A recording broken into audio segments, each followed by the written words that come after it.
बेरिया के बेरी तो के बर जिए बेटी हो लागी के बने जानी जास।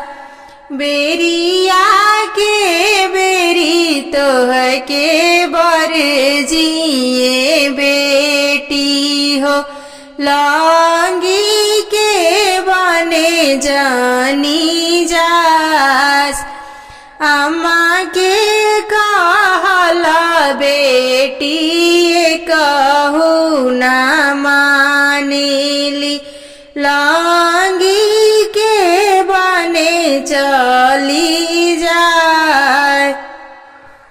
तहाँ कवन दुल्हा पकड़े दाहिन बहिया हो अब शुभवा भइलू हमार।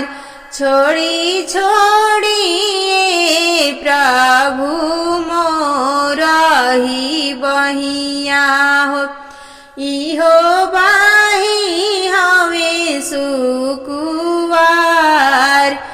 किया तू हऊ शुभवा सचवा के ढारल किया तोह के गढ़ेला सोनार।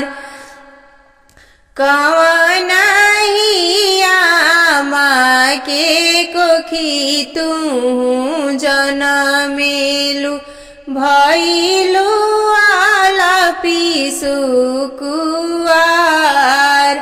नाही हम दुल्हा सचवा के ढारल नाही हम के गढ़ेला सोनार।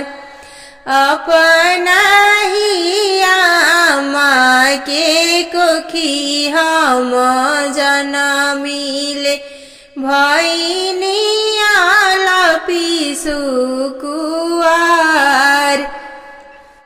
किया रौराए दुल्हा सचवा के ढारल किया रौरा के गढ़ेला सोनार। अप कवनहिया माँ के कोखी रौरा जनमिले बोलिया जे बोले नी गंभीर।